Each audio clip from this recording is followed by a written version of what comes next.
Hi hello ನಮಸ್ತೆ, ನಾನು ಚೈತ್ರ. ಯಾರೆಲ್ಲ ಸಬ್ಸ್ಕ್ರೈಬ್ ಮಾಡದೆ ಹಾಗೆ ನೋಡ್ತಾ ಇದ್ದೀರಾ, ಪ್ಲೀಸ್ ಸಬ್ಸ್ಕ್ರೈಬ್ ಮಾಡ್ಕೊಳ್ಳಿ. ಹಾಗೆ ಪಕ್ಕದಲ್ಲಿ ಕಾಣ್ತಿರೋ ಬೆಲ್ ಐಕನ್ನ ಪ್ರೆಸ್ ಮಾಡಿ. ಇವತ್ತಿನ ಟಾಪಿಕ್ ಬಂದುಬಿಟ್ಟು ವರಮಹಾಲಕ್ಷ್ಮಿ ಹಬ್ಬ ಇನ್ನೇ ಸ್ಟಾರ್ಟ್ ಆಗ್ತಾ ಇದೆಯಲ್ಲ, ಅದ್ರದ್ದು ಸಂಪೂರ್ಣ ಮಾಹಿತಿ ಕೊಡೋಣ ಅಂತ ಹೇಳ್ಬಿಟ್ಟು ಈ ವಿಡಿಯೋನ ಮಾಡ್ತಾ ಇದ್ದೀನಿ. ಸಂಪೂರ್ಣ ಮಾಹಿತಿ ಅಂತ ಹೇಳಿದ್ರೆ ನಾವೇನು ಕಳಶ ಇಡೋದ್ರಿಂದ ಹಿಡಿದು ಕದಲಿಸೋ ತನಕನೂ ವಿವರ ಕೊಡ್ತಾ ಇದ್ದೀನಿ.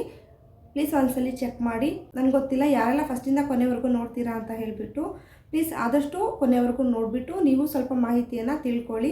ಇದರಿಂದ ನಾನು ಕೂಡ ಸ್ವಲ್ಪ ಮಾಹಿತಿಯನ್ನು ತಿಳ್ಕೊಂಡಿದ್ದೀನಿ.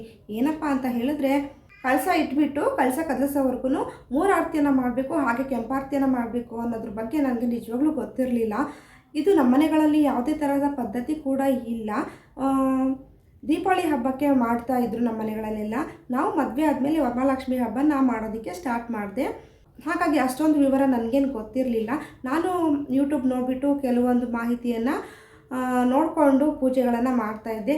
ಆದರೆ ನಾನು ಇವತ್ತು ಈ ವಿಡಿಯೋ ಮಾಡ್ತಾ ಇರೋದ್ರಿಂದ ಇನ್ನೂ ಹೆಚ್ಚು ಮಾಹಿತಿ ನಾನು ತಿಳ್ಕೊಂಡಿದ್ದೀನಿ. ನೀವು ತಿಳ್ಕೊಳ್ಳಿ ಅಂತ ಹೇಳ್ತಾ ವಿಡಿಯೋನ ನೋಡೋಣ ಬನ್ನಿ. ನಾನು ಕೂಡ ಸ್ಟಾರ್ಟ್ ಮಾಡುವಾಗ ಇದನ್ನು ಯಾಕೆ ಮಾಡ್ತಾರೆ, ಹೇಗೆ ಮಾಡ್ತಾರೆ, ಯಾರು ಮಾಡ್ತಾರೆ ಅಂತ ಹೇಳಿ ಗೊತ್ತಿರಲಿಲ್ಲ. ನನಗೂ ಮಾಡಬೇಕು ಅನ್ನೋ ಆಸೆ ಬಂತು. ಒಬ್ಬೊಬ್ಬರ ಮನೆಯಲ್ಲಿ ಒಂದೊಂದು ಚಂದ ನೋಡೋದಕ್ಕೆ, ಒಬ್ಬೊಬ್ಬರ ಮನೆಯಲ್ಲಿ ಒಂದೊಂದು ರೀತಿಯಲ್ಲಿ ಹಬ್ಬವನ್ನು ಆಚರಿಸ್ತಾರೆ. ನಾನು ಯಾಕೆ ಮಾಡಬಾರ್ದು ಅಂತ ಹೇಳಿ ಸ್ಟಾರ್ಟ್ ಮಾಡಿದೆ. ಇದರಿಂದ ನನಗೆ ತುಂಬಾ ಒಳ್ಳೆಯದಾಗಿದೆ. ಇನ್ನು ವರಮಹಾಲಕ್ಷ್ಮಿ ವ್ರತವನ್ನು ಶ್ರಾವಣ ಮಾಸ ಶುಕ್ಲ ಪಕ್ಷ 2ನೇ ಶುಕ್ರವಾರ ಆಚರಣೆ ಮಾಡಬೇಕು. ಈ ವರ್ಷ ಶ್ರಾವಣ ಮಾಸ ಶುಕ್ಲ ಪಕ್ಷ 2ನೇ ಶುಕ್ರವಾರ 16ನೇ ದಿನಕ್ಕೆ ಬಂದಿದೆ. ವರಮಹಾಲಕ್ಷ್ಮಿ ವ್ರತ ಆಚರಣೆ. ವರಮಹಾಲಕ್ಷ್ಮಿ ವ್ರತವನ್ನು ಇಂಥವರೇ ಆಚರಣೆ ಮಾಡಬೇಕು ಅಂತೇನಿಲ್ಲ. ಯಾರು ಬೇಕಾದರೂ ಈ ವ್ರತವನ್ನು ಆಚರಣೆ ಮಾಡಬಹುದು. ಈ ವ್ರತವನ್ನು ಸರಳವಾಗಿಯೂ ಕೂಡ ಹಾಗೆ ವಿಜೃಂಭಣೆಯಿಂದಲೂ ಕೂಡ ಹಾಗೆ ನಿಮ್ಮ ಇಚ್ಛಾನುಸಾರವಾಗಿ ಮಾಡಬಹುದು. ಈ ವ್ರತವನ್ನು ಮಾಡಬೇಕಾದ್ರೆ ಹಿಂದಿನ ದಿನವೇ ಕೆಲವು ಸಿದ್ಧತೆಗಳನ್ನು ಮಾಡ್ಕೋಬೇಕಾಗುತ್ತೆ. ಹಿಂದಿನ ದಿನ ಮನೆಯೆಲ್ಲ ಶುದ್ಧಿ ಮಾಡಿಕೊಂಡು ಮನೆಯೆಲ್ಲ ಒರೆಸ್ಕೋಬೇಕು. ಒರೆಸ್ಕೊಳ್ಳುವಾಗ ನೀರಿಗೆ ಉಪ್ಪು ಅಥವಾ ಗೋಮೂತ್ರವನ್ನು ಹಾಕ್ಕೊಂಡು ಒರೆಸ್ಕೊಳ್ಬೇಕು. ದೇವರ ಮನೆಯಲ್ಲಿ ವಿಗ್ರಹಗಳನ್ನು ಸಾಮಾನುಗಳನ್ನು ತೊಳ್ಕೋಬೇಕು. ಹಾಗೆ ಫೋಟೋಗಳಿಗೆ ಅರಿಶಿನ ಕುಂಕುಮ ಗಜೆ ವಸ್ತ್ರದಿಂದ ಅಲಂಕಾರ ಮಾಡಬೇಕು. ಹಾಗೆ ಹೊಸಲುಗಳನ್ನು ಕೂಡ ನೀಟಾಗಿ ಅಲಂಕಾರ ಮಾಡ್ಕೋಬೇಕು. ಅರಿಶಿನ ಕುಂಕುಮಗಳಿಂದ ಅಲಂಕಾರ ಮಾಡ್ಕೋಬೇಕು. ಇದನ್ನೆಲ್ಲ ಹಿಂದಿನ ದಿನ ಮಾಡ್ಕೊಳ್ಬೇಕಾಗಿರೋ ಸಿದ್ಧತೆ. ವರಮಹಾಲಕ್ಷ್ಮಿ ವ್ರತ ಆಚರಣೆ. ಇನ್ನು ಪೂಜೆಗೆ ಬೇಕಾದ ಸಾಮಗ್ರಿಗಳನ್ನು ಕೂಡ ಹಿಂದಿನ ದಿನಾನೇ ತಂದು ಇಟ್ಕೊಳ್ಳುವಂಥದ್ದು. ಅರಿಶಿನ ಕುಂಕುಮ ಗಂಧ ಉದ್ದಿನ ಕಡ್ಡಿ ಕರ್ಪೂರ ಸಾಂಬ್ರಾಣಿ ಬತ್ತಿ ವೀಳ್ಯದೆಲೆ ಅಡಿಕೆ 5 ರೀತಿಯ ಹಣ್ಣುಗಳು ಸುಗಂಧಭರಿತ ಹೂಗಳು ಅಂದರೆ ಮಲ್ಲಿಗೆ ಸಂಪಿಗೆ ಚಾಟಿ ಸೇವಂತಿ ಕನಕಾಂಬರ. ಇಷ್ಟು ಹೂಗಳು ಮಹಾಲಕ್ಷ್ಮಿಗೆ ತುಂಬ ಇಷ್ಟ. ನಿಮಗೆ ಯಾವ ಹೂವು ಸಾಧ್ಯನೋ ಆ ಹೂವನ್ನು ತಂದು ಕಟ್ಟಿ ಇಟ್ಕೊಳ್ಳುವಂಥದ್ದು. ಹಾಗೆ ಅದರ ಜೊತೆಗೆ ಬ್ಲೌಸ್ ಪೀಸ್ ಬಳೆಗಳು ಹಾಗೆ ಮುತ್ತೈದೆಯರಿಗೆ ಕೊಡೋದಕ್ಕೂ ತಾಂಬೂಲವನ್ನು ಸಹ ರೆಡಿ ಮಾಡಿ ಇಟ್ಕೊಳ್ಳಿ. ಕಳಶಕ್ಕೆ ಸೀರೆ ಉಡಿಸೋದಾದರೆ ಹಿಂದಿನ ದಿನಾನೇ ರೆಡಿ ಮಾಡಿ ಇಟ್ಕೊಳ್ಳುವಂಥದ್ದು. ಪ್ರಸಾದಕ್ಕೆ ಹೋಳಿಗೆ ಸಜ್ಜಿಗೆ ರವೆ ಉಂಡೆ ಸಜ್ಜಪ್ಪ ಇದನ್ನೆಲ್ಲ ಹಿಂದಿನ ದಿನಾನೇ ರೆಡಿ ಮಾಡಿ ಇಟ್ಕೊಳ್ಳುವಂಥದ್ದು. ಪೂಜೆಯ ದಿನಕ್ಕೆ ಬರೋಣ. ಬೆಳಿಗ್ಗೆ ಬೇಗ ಎದ್ದು ಮುತ್ತೈದೆಯರು ತಲೆ ಸ್ನಾನ ಮಾಡಿಕೊಳ್ಬೇಕು. ಹಾಗೆ ಮಡಿ ಸೀರೆಯನ್ನು ಉಡುವಂಥದ್ದು.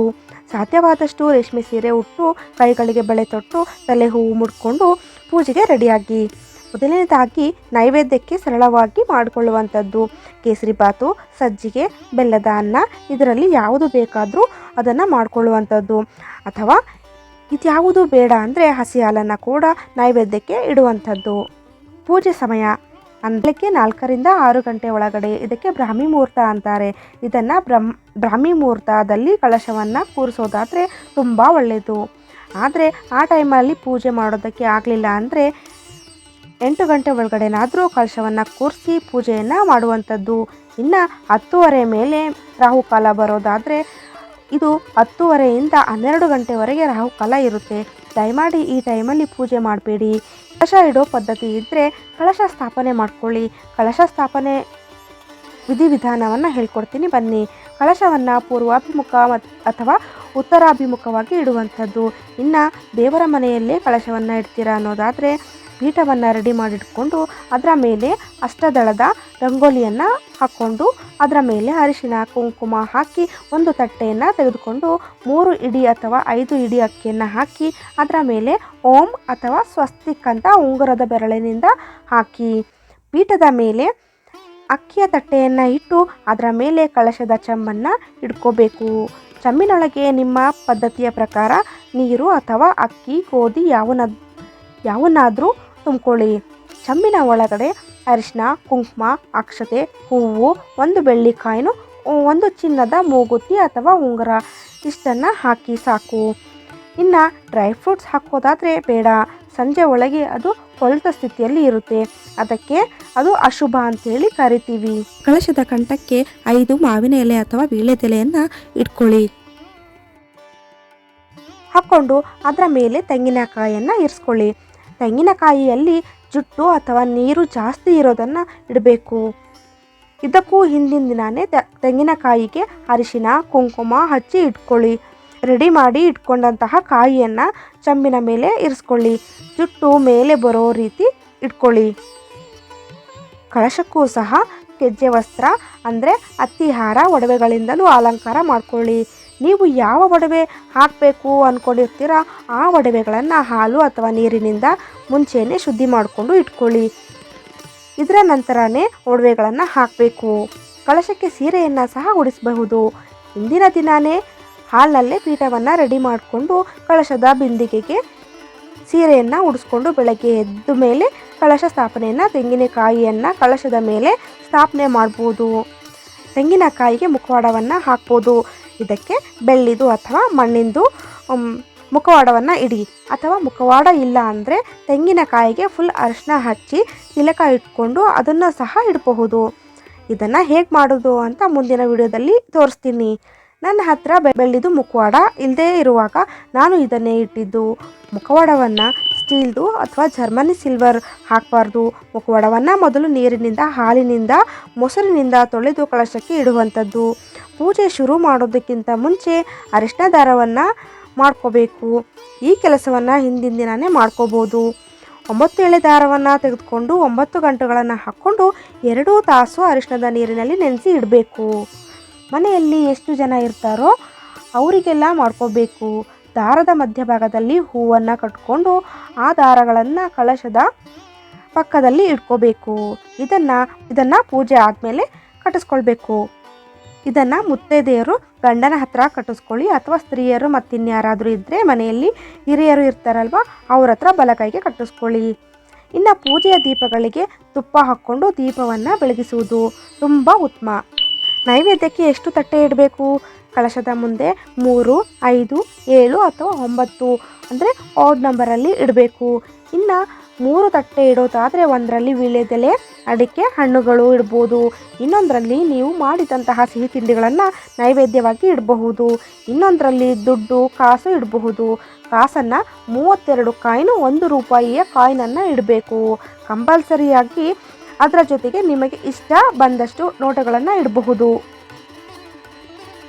ಕಾಸನ್ನು 32 ಕಾಯಿನು 1 ರೂಪಾಯಿಯ ಕಾಯಿನನ್ನು ಇಡಬೇಕು. ಇದು ಕಂಪಲ್ಸರಿ. ಅದರ ಜೊತೆಗೆ ನಿಮಗೆ ಇಷ್ಟ ಬಂದಷ್ಟು ನೋಟುಗಳನ್ನು ಇಡಬಹುದು. ಆದರೆ 32 ಕಾಯಿನು ಒಂದು ಲೆಕ್ಕ ಲಕ್ಷ್ಮೀ ದೇವಿಗೆ. 5 ತಟ್ಟೆ 9 ಅಥವಾ 7 ತಟ್ಟೆಗಳನ್ನು ಇಡುವುದಾದರೆ ಬೇರೆ ಬೇರೆ ರೀತಿಯ ಹಣ್ಣುಗಳನ್ನು ಒಂದು ತಟ್ಟೆಯಲ್ಲಿ, ತೆಂಗಿನಕಾಯಿ ಇನ್ನೊಂದು ತಟ್ಟೆಯಲ್ಲಿ, ಬಳೆಗಳು ಇಡಬಹುದು. ಇನ್ನೊಂದು ತಟ್ಟೆಯಲ್ಲಿ ವೀಳ್ಯದೆಲೆ, ಅಡಿಕೆ ಜೋಡಿಸಿ ಇಡಬಹುದು. ನಿಮಗೆ ಎಷ್ಟು ತಟ್ಟೆಯನ್ನು ಇಡೋದಕ್ಕಾಗುತ್ತೋ ಸಾಧ್ಯನೋ ಅಷ್ಟು ತಟ್ಟೆಗಳನ್ನು ಓಡ್ ನಂಬರ್ನಲ್ಲಿ ಇಡಿ. ಇನ್ನು ಲಕ್ಷ್ಮೀ ದೇವಿಗೆ ಡ್ರೈ ಫ್ರೂಟ್ಸ್ ಅಂದರೆ ತುಂಬ ಇಷ್ಟ. ಅದನ್ನು ಕೂಡ ಒಂದು ಬೌಲ್ನಲ್ಲಿ ಇಡಿ ಅಥವಾ ತಟ್ಟೆಯಲ್ಲೂ ಕೂಡ ಇಡಿ. ಇನ್ನು ಲಕ್ಷ್ಮೀ ದೇವಿಗೆ ಪ್ರಿಯವಾದ ವಸ್ತುಗಳು ಅಂದರೆ ತಾವರೆ ಬೀಜ, ಗೋಮತಿ ಚಕ್ರ, ಕವಡೆಗಳು ತಾಯಿಗೆ ತುಂಬ ಇಷ್ಟ. ಅವುಗಳನ್ನು ಸಹ 4 ಇಡಿ. ಇವು ಗ್ರಂಥಿ ಅಂಗಡಿಗಳಲ್ಲಿ ಸಿಗುತ್ತೆ, ತೊಗೊಂಡು ಬಂದು ಇಡಿ. ಕಪ್ಪಿನ ಜಲ್ಲೆ ಅಂದರೂ ತುಂಬ ಇಷ್ಟ, ಸಿಕ್ಕಿದ್ರೆ ತಂದು ಇಡಿ. ಇನ್ನು ಬಾಳೆಕಂದುಗಳನ್ನು ಸಹ ತಂದು ಇಟ್ಟರೆ ತುಂಬ ಒಳ್ಳೆಯದು. ಇನ್ನು ಕಳಶಕ್ಕೆ ಸುಗಂಧಭರಿತವಾದ ಹೂಗಳು, ಮಲ್ಲಿಗೆ, ಸಂಪಿಗೆ, ಒಂದು ತಾವರೆ ಹೂಗಳಿಂದ ಅಲಂಕಾರ ಮಾಡಿದ್ರೆ ತುಂಬ ಶ್ರೇಷ್ಠ. ಇವೆಲ್ಲ ತಾಯಿಗೆ ತುಂಬ ಇಷ್ಟ, ಆದ್ದರಿಂದ ಬೇಗನೆ ಆಕರ್ಷಿತ ಆಗ್ತಾಳೆ. ಒಂದು ಬಟ್ಲಲ್ಲಿ ಅರಿಶಿಣದ ನೀರನ್ನು ತಗೊಂಡು ನೀವು ಇಟ್ಟಿರುವಂತಹ ಪೂಜಾ ಸಾಮಗ್ರಿಗಳಿಗೆ ನೈವೇದ್ಯಕ್ಕೆ ಸ್ವಲ್ಪ ಪ್ರೇಕ್ಷಣೆ ಮಾಡಿದ್ರೆ ಎಲ್ಲ ಪವಿತ್ರವಾಗಿ ಶುದ್ಧವಾಗುತ್ತೆ. ಇನ್ನು ಪೂಜೆಗೆ ಸಿದ್ಧವಾಗುತ್ತೆ. ಇದನ್ನೆಲ್ಲ ಮಾಡಿಕೊಂಡು ಇಟ್ಕೊಳ್ಳಿ. ಇನ್ನು ಪೂಜಾ ವಿಧಿವಿಧಾನಕ್ಕೆ ಬರೋಣ. ಇನ್ನು ಮನೆಯಲ್ಲಿ ಗಣೇಶನ ವಿಗ್ರಹ ಅಥವಾ ಫೋಟೋ ಇದ್ದರೆ ಮೊದಲು ಗಣೇಶನಿಗೆ ಮೊದಲ ಆದ್ಯತೆ. ಇದಕ್ಕೆ ಮೊದಲು ಪೂಜೆ ಆಗಬೇಕು ಅಥವಾ ಅರಿಶಿಣದಿಂದ ಗಣೇಶನನ್ನು ಮಾಡ್ಕೋಬೇಕು. ಅರಿಶಿನಕ್ಕೆ ಸ್ವಲ್ಪ ನೀರನ್ನು ಹಾಕಿ ಗೋಪುರಾಕಾರಕ್ಕೆ ಮಾಡಿಕೊಂಡು ಆರಿದ್ರ ಗಣಪತಿಯನ್ನು ಮಾಡಿಕೊಂಡು ವೀಳ್ಯದೆಲೆ ಮೇಲೆ ಅದನ್ನು ಇಟ್ಟು ಕಳಶದ ಬಲಭಾಗಕ್ಕೆ ಇಟ್ಟು ಪೂಜೆಯನ್ನು ಮಾಡ್ಕೋಬೇಕು. ಅದಕ್ಕೆ ಬೆಲ್ಲದ ಅಚ್ಚನ್ನು ನೈವೇದ್ಯಕ್ಕೆ ಇಡಬೇಕು. ದೀಪಗಳನ್ನು ಮೊದಲು ಬೆಳಗಿಸಿಕೊಂಡು ಘಂಟಾನಾದವನ್ನು ಬೆಳಗಿಸಬೇಕು. ಗಂಟೆಯನ್ನು ಬಾರಿಸಿಕೊಂಡು ಲಕ್ಷ್ಮೀ ದೇವಿಯನ್ನು ಮನೆಗೆ ಆಹ್ವಾನ ಮಾಡಿಕೊಂಡು ಗಂಧದ ಕಡ್ಡಿಯನ್ನು ಹಚ್ಕೊಂಡು ವಿಘ್ನ ವಿನಾಯಕನಿಗೆ ಪೂಜೆಯನ್ನು ಮಾಡುತ್ತಾ ಗಣಪತಿಗೆ ಒಂದು ಮಂತ್ರವನ್ನು ಹೇಳಿಕೊಂಡು ಗಣಪತಿಗೆ ಮೊದಲು ನೈವೇದ್ಯವನ್ನು ಸಮರ್ಪಣೆ ಮಾಡಬೇಕು. ಕಳಶದ ಪೂಜೆಗೆ ಬರೋಣ. ಕಳಶದ ಪೂಜೆ ಮಾಡ್ಕೋಬೇಕಾದ್ರೆ ಮೊದಲು ಮನಸ್ಸಿನಲ್ಲಿ ಮನೆ ದೇವರನ್ನು ಪ್ರಾರ್ಥನೆ ಮಾಡ್ಕೋಬೇಕು. ಇದರ ಸಂಪೂರ್ಣ ವಿಧಿವಿಧಾನವನ್ನು ಶ್ರೀ ವರಮಹಾಲಕ್ಷ್ಮಿ ವ್ರತ ಕಥೆಯಲ್ಲಿ ಪುಸ್ತಕದಲ್ಲಿ ಇರುತ್ತೆ. ಇದರ ಪುಸ್ತಕ ಗ್ರಂಥಿ ಅಂಗಡಿಗಳಲ್ಲಿ ಸಿಗುತ್ತೆ. ತಂದು ಇಟ್ಕೊಂಡ್ರೆ ಕಳಶ ಸ್ಥಾಪನೆಯಿಂದ ಹಿಡಿದು ಲಕ್ಷ್ಮಿ ಆಹ್ವಾನ ಮಾಡುವುದು ಪ್ರತಿಯೊಂದು ಅದರಲ್ಲಿ ಇರುತ್ತೆ. ಅದನ್ನು ನೋಡಿಕೊಂಡು ಪೂಜೆಯನ್ನು ಮಾಡಬಹುದು. ಆ ಪುಸ್ತಕ ನೋಡಿಕೊಂಡು ಪೂಜೆಯನ್ನು ಮಾಡೋದಾದರೆ 40ರಿಂದ 45 ನಿಮಿಷ ಆಗುತ್ತೆ. ಅಷ್ಟೊಂದು ಟೈಮ್ ಇಲ್ಲ ಅಂದರೆ ಸರಳವಾಗಿ ಕಳಶದ ಮುಂದೆ ಸರಳವಾಗಿ ಕುಂಕುಮದ ಅರ್ಚನೆಯನ್ನು ಮಾಡಬಹುದು. ಕಳಶದ ಮುಂದೆ ಒಂದು ವೀಳ್ಯದೆಲೆಯನ್ನು ಇಟ್ಟು ಉಂಗುರದ ಮತ್ತು ಹೆಬ್ಬೆರಳಿನ ಸಹಾಯದಿಂದ ಕುಂಕುಮಾರ್ಚನೆಯನ್ನು ಕಳಶದ ಮುಂದೆ ಲಕ್ಷ್ಮಿಯ ಅಷ್ಟೋತ್ತರ ಹೇಳಿಕೊಂಡು ಪ್ರಕೃತಿಯೇ ನಮಃ ವಿಕೃತಿಯೇ ನಮಃ ಅಂತ ಕುಂಕುಮಾರ್ಚನೆಯನ್ನು ಕಳಶದ ಮುಂದೆ ಮಾಡಬೇಕು. ಇಚ್ಛೆ ಇರುವವರು ಲಕ್ಷ್ಮಿಯ ವಿಗ್ರಹ ಇದ್ದರೆ ಅದಕ್ಕೆ ಹಾಲಿನಿಂದ ನೀರಿನಿಂದ ಮೊದಲು ಅಭಿಷೇಕವನ್ನು ಮಾಡಿ ಅದಕ್ಕೆ ಅಲಂಕಾರ ಮಾಡಿ ನಂತರ ಈ ಒಂದು ಅರ್ಚನೆಯನ್ನು ಶುರು ಮಾಡಬಹುದು. ಲಕ್ಷ್ಮಿ ಅಷ್ಟೋತ್ತರವನ್ನು ಹೇಳ್ತಾ ಕಳಶದ ಮುಂದೆ ಕುಂಕುಮಾರ್ಚನೆಯನ್ನು ಮಾಡಿ ಮೊದಲು ಮುಗಿಸಿ ನಂತರ ಲಕ್ಷ್ಮಿಯ ಅಷ್ಟಕವನ್ನು ಹೇಳ್ಕೋಬೇಕು. ನಮಸ್ತೆಸ್ತು ಮಹಾಮಾಯೆ ಶ್ರೀಪೀಠೆ ಸುರಪೂಜಿತೆ. ನಂತರ ಲಕ್ಷ್ಮಿಯ ಮಂತ್ರಗಳನ್ನು ಸ್ತೋತ್ರಗಳನ್ನು ಗೊತ್ತಿದ್ರೆ ಹೇಳ್ಕೊಳ್ಳಿ. ಕೊನೆಯದಾಗಿ ವರಮಹಾಲಕ್ಷ್ಮಿಯ ವ್ರತದ ಕಥೆ ಬರುತ್ತೆ. ಇದನ್ನು ಗೂಗಲ್ನಲ್ಲಿ ಸರ್ಚ್ ಮಾಡಿದ್ರೆ ಸಿಗುತ್ತೆ ಅಥವಾ ವ್ರತದ ಪುಸ್ತಕದಲ್ಲೇ ಕೊನೆಯಲ್ಲಿ ಇರುತ್ತೆ. ಅದನ್ನು ಮಾತ್ರ ತಪ್ಪದೆ ಓದಿದ ನಂತರ ಗಂಧದ ಕಡ್ಡಿ ಕರ್ಪೂರ ಸಾಂಬ್ರಾಣಿ ಬತ್ತಿಯಿಂದ ಪೂಜೆಯನ್ನು ಮಾಡಿ ನೈವೇದ್ಯವನ್ನು ತಾಯಿಗೆ ಸಮರ್ಪಣೆ ಮಾಡಬೇಕು. ತಪ್ಪದೆ ವ್ರತವನ್ನು ಕಥೆಯನ್ನು ನೀವು ಓದುವ ಟೈಮಲ್ಲಿ ಮನೆಯ ಸದಸ್ಯರೆಲ್ಲರೂ ಅಲ್ಲಿಯೇ ಕೂತು ಕೇಳಿಸ್ಕೊಂಡ್ರೆ ತುಂಬ ಒಳ್ಳೆಯದು. ಪೂಜೆಯ ಸಮಯದಲ್ಲಿ ಮನೆಯವರೆಲ್ಲರೂ ಅಲ್ಲಿಯೇ ಕೂತು ಪೂಜೆಯನ್ನು ನೋಡಿ ಮಂಗಳಾರತಿಯನ್ನು ತಗೋಬೇಕು. ಮಂಗಳಾರತಿಯನ್ನು ಮಾಡಬೇಕಾದ್ರೆ ಲಕ್ಷ್ಮಿಯ ಗೀತೆ ಆರತಿ ಗೀತೆಯನ್ನು ಹಾಡಿದರೆ ತುಂಬ ಒಳ್ಳೆಯದು. ಇನ್ನೊಂದು ತುಂಬ ಮುಖ್ಯವಾದ ವಿಚಾರ, ದೀಪಗಳನ್ನು ತುಪ್ಪದಿಂದ ದೀಪವನ್ನು ಅಂಟಿಸಿ ತುಂಬ ಒಳ್ಳೆಯದು. ಇದು ತುಂಬ ಶ್ರೇಷ್ಠ ಕೂಡ. ಇದು ಆಗಿಲ್ಲ ಅಂದರೆ ನೀವು ಯಾವ ರೀತಿಯ ಎಣ್ಣೆಯನ್ನು ಹಾಕ್ತೀರಾ ಅದರಿಂದಾನೇ ಹಚ್ಚಿ.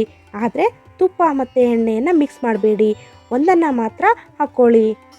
ಇನ್ನು ಪೂಜೆ ಎಲ್ಲ ಆದಮೇಲೆ ಕಳಶದ ಪಕ್ಕದಲ್ಲಿ ಇಟ್ಟಿರುವಂತಹ ಅರಿಶಿಣದ ದಾರವನ್ನು ಹೆಂಗಸರು ಬಲಗೈಗೆ ಕಟ್ಟಿಸ್ಕೊಳ್ಬೇಕು. ಇಷ್ಟ ಆದರೆ ಪೂಜೆ ಸಮಾಪ್ತಿಯಾಗುತ್ತೆ. ಇಲ್ಲ ಅಂದರೆ ನಿಮ್ಮ ಮನೆಯಲ್ಲಿ ವ್ರತದ ಪುಸ್ತಕದಲ್ಲಿ ವಿಧಿವಿಧಾನ ಇರುತ್ತೆ, ಅದನ್ನು ಕೂಡ ನೋಡಿಕೊಂಡು ಮಾಡಬಹುದು. ಆದರೆ ಇದು 30ರಿಂದ 45 ನಿಮಿಷ ಆಗುತ್ತೆ ಅಷ್ಟೇ. ಈ ರೀತಿ ಸರಳವಾಗಿ ಮಾಡೋದ್ರಿಂದ 10ರಿಂದ 15 ನಿಮಿಷದಲ್ಲಿ ಪೂಜೆ ಮುಗಿದು ಹೋಗುತ್ತೆ.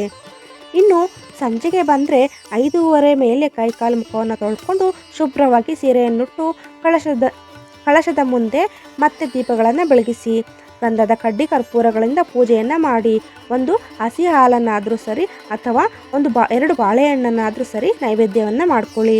ನಂತರ ಮುತ್ತೈದೆಯರನ್ನು ಕರೆದು ಅವರಿಗೆ ಸಾಧ್ಯವಾದ ತಾಂಬೂಲವನ್ನು ಕೊಟ್ಟು ಆಶೀರ್ವಾದವನ್ನು ಪಡ್ಕೋಬೇಕು. ಇನ್ನು ಎಷ್ಟು ಜನರಿಗೆ ಕುಂಕುಮವನ್ನು ಕೊಡಬೇಕು ಅಂದರೆ ನಿಮ್ಮ ಶಕ್ತಿ ಅನುಸಾರ 3 ಜನ 9 5 ಅದಕ್ಕಿಂತ ಹೆಚ್ಚು ಜನರಿಗೆ ಕೊಡಬಹುದು. ಇದು ನಿಮ್ಮ ಶಕ್ತಿ ಅನುಸಾರ ಅಷ್ಟೇ. ತಾಂಬೂಲಕ್ಕೆ ಏನೆಲ್ಲ ಮುಖ್ಯವಾಗಿ ಕೊಡಬೇಕು ಅಂದರೆ ವೀಳ್ಯದೆಲೆ, ಅಡಿಕೆ, ಹಣ್ಣು, ಹೂವು, ಬಳೆ, ಬ್ಲೌಸ್ ಪೀಸ್. ಶಕ್ತಿ ಇರೋರು ತೆಂಗಿನಕಾಯಿಯನ್ನು ಸಹ ಇಟ್ಟು ಕೊಡಬಹುದು. ಇನ್ನು ತಾಂಬೂಲಕ್ಕೆ ಯಾವುದೇ ಕಾರಣಕ್ಕೂ 1 ಬಾಳೆಹಣ್ಣನ್ನು ವೀಳ್ಯದೆಲೆ ಜೊತೆ ಕೊಡಬೇಡಿ. ಜೋಡಿ ಬಾಳೆಹಣ್ಣು ಕೊಡಬೇಕು. ಯಾಕಂದರೆ ಜೋಡಿ ಬಾಳೆಹಣ್ಣು ಶಿವಪಾರ್ವತಿಯರ ಸಂಕೇತ. ಅದಕ್ಕೆ ವೀಳ್ಯದೆಲೆ ಅಡಿಕೆ ಜೋಡಿ ಬಾಳೆಹಣ್ಣನ್ನೇ ಕೊಡಬೇಕು.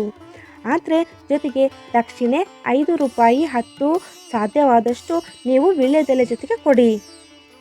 ಹಾಗೆ ಕೊನೆಯದಾಗಿ ಕಳಶದ ವಿಸರ್ಜನೆಗೆ ಬಂದರೆ ಆದಷ್ಟು ಶುಕ್ರವಾರ ರಾತ್ರಿಯೇ ಕಳಶವನ್ನು ಕದಲಿಸಿದರೆ ತುಂಬ ಒಳ್ಳೆಯದು. ಯಾಕಂದರೆ ಶನಿವಾರ ಕೆಲವರು ಕಳಶವನ್ನು ಕದಲಿಸ್ತಾರೆ. ಆದರೆ ಆ ದಿನ ಒಳ್ಳೆ ಟೈಮ್ ಇಲ್ಲ ಅಂದರೆ ಕಳಶವನ್ನು ಮನೆಯಲ್ಲೇ ಇರಿಸ್ಕೊಂಡು ಮತ್ತೆ 5 ದಿನದವರೆಗೆ ಮನೆಯಲ್ಲೇ ಇಟ್ಕೊಳ್ಬೇಕು. ಅದಕ್ಕೆ ಶುಕ್ರವಾರನೇ ಸಂಜೆ ಅಂದರೆ ಮುತ್ತೈದೆಯರೆಲ್ಲ ಮನೆಗೆ ಬಂದು ಹೋದ್ಮೇಲೆ 8 ಗಂಟೆಯ ನಂತರ ಕೆಂಪಾರತಿಯನ್ನು ಮಾಡಿಕೊಂಡು ದೇವಿಗೆ ಕೆಂಪಾರತಿ ದೀಪವನ್ನು ತೆಗೆದು ಕಳಶವನ್ನು ಕದಲಿಸಬೇಕು. ಬಲಕಡೆಗೆ ಸ್ವಲ್ಪ ಕಳಶವನ್ನು 3 ಬಾರಿ ತೆರೆಸ್ಕೊಳ್ಬೇಕು. ಅದು ಕಳಶ ಕದಲಿಸಿದ ಹಾಗೆ ಆಗುತ್ತೆ. ನಂತರ ಶನಿವಾರ ಬೆಳಗ್ಗೆ ಬೇಗನೆ ಎದ್ದು ಸ್ನಾನ ಮಾಡಿಕೊಂಡು ಮತ್ತೆ ದೇವರಿಗೆ ದೀಪವನ್ನು ಅಂಟಿಸಿ ಪೂಜೆಯನ್ನು ಮಾಡಿಕೊಂಡು ಕಳಶವನ್ನು ಸಾಧ್ಯವಾದ ಟೈಮ್ನಲ್ಲಿ ನೀವು ತೆಗಿಬೋದು. ಇಷ್ಟಾದರೆ ವರಮಹಾಲಕ್ಷ್ಮಿ ವ್ರತ ಸಂಪೂರ್ಣ ಆಗುತ್ತೆ. ಇನ್ನು ಕಳಶದ ಕಾಯಿಯನ್ನು ಏನು ಮಾಡಬೇಕಂದ್ರೆ 2 ದಿನ ಹಾಗೆ ಇಟ್ಬಿಟ್ಟು, ಅಂದರೆ ಶನಿವಾರ ಮತ್ತು ಭಾನುವಾರ ಹಾಗೆ ಇಟ್ಟು ನೀವು ಸೋಮವಾರದ ಮೇಲೆ ಕಾಯಿಯನ್ನು ಒಡೆದು ಅದರಿಂದ ಸಿಹಿ ತಿಂಡಿಯನ್ನು ಮಾಡಿ ನಂತರ ಮನೆಯವರಿಗೆಲ್ಲ ಕೊಟ್ಟು ಪ್ರಸಾದವನ್ನಾಗಿ ಸ್ವೀಕರಿಸಬಹುದು. ಇನ್ನು ಕಳಶವನ್ನು ಕದಲಿಸೋ ಮುಂಚೆ ಕೆಂಪಾರತಿಯನ್ನು ಮಾಡಬೇಕಾದ್ರೆ ನಿನ್ನ ಪೂಜೆಯಲ್ಲಿ ಯಾವುದೇ ಲೋಪ ದೋಷ ಆಗಿದ್ದರೆ ಕ್ಷಮಿಸಮ್ಮ ಅಂಥೇಳಿ ತಾಯಿನ ಕೇಳ್ಕೊಳ್ಳಿ. ಯಾವುದೇ ತಪ್ಪುಗಳಾಗಿದ್ದರೂ ಕೂಡ ಮನ್ನಿಸಮ್ಮ ಅಂತೇಳಿ ಕೇಳ್ಕೊಳ್ಳಿ. ನಂತರ ಕೆಂಪಾರತಿ ಮಾಡಿ ಕಳಶವನ್ನು ಕದಲಿಸ್ಕೊಳ್ಳಿ. ಕಳಶಕ್ಕೆ ಇಟ್ಟಿರುವ ಹೂಗಳು ಬಾಳೆಕಂಬ ಅದನ್ನೆಲ್ಲ ನೀವು ಹರಿಯುವ ನೀರಿಗೆ ಬಿಡಬೇಕಾಗುತ್ತೆ. ಯಾಕಂದರೆ ಜನ ಅದನ್ನೆಲ್ಲ ತುಳಿಬಾರ್ದು. ಅದಕ್ಕೆ ಬೆಂಗಳೂರಲ್ಲಿ ಹರಿಯುವ ನದಿ ಸಿಗೋದು ತುಂಬಾ ಕಷ್ಟ. ಅದಕ್ಕೆ ಹಸುಗಳಿಗೆ ತಿನ್ನಲು ಕೊಟ್ಟರೆ ನಡೆಯುತ್ತೆ. ಕಳಶದ ಕೆಳಗೆ ಇಟ್ಟಿರುವಂತಹ ಅಕ್ಕಿಯನ್ನು ಸಿಹಿ ತಿಂಡಿಯನ್ನು ಮಾಡಿಕೊಂಡು ತಿನ್ನಿ. ಇನ್ನು ಕಳಶ ಇಡೋದಾದರೆ ಕಂಪಲ್ಸರಿಯಾಗಿ 3 ಆರತಿಯನ್ನು ಮಾಡಿನೇ ಕಳಶವನ್ನು ಕದಲಿಸಬೇಕು. ಬೆಳಿಗ್ಗೆ ಪೂಜೆ ಮಾಡುವಂತಹ ಟೈಮ್ನಲ್ಲಿ 1 ಆರತಿ, ಮತ್ತು ಸಂಜೆ ದೀಪ ಅಂಟಿಸುವ ಟೈಮ್ನಲ್ಲಿ ಇನ್ನೊಂದು ಆರತಿ ಮಾಡಬೇಕು. ಮತ್ತು ನಾಳೆ ಬೆಳಗ್ಗೆ ಅಂದರೆ ಶನಿವಾರ ಬೆಳಗ್ಗೆ 1 ಆರತಿಯನ್ನು ಮಾಡಿ ಕಳಶದ ಕಾಯಿಯನ್ನು ತೆಗೆದು ಇಡಬೇಕು. ಕಂಪಲ್ಸರಿಯಾಗಿ 3 ಆರತಿಯನ್ನು ಮಾಡ್ಕೋಬೇಕಾಗುತ್ತೆ.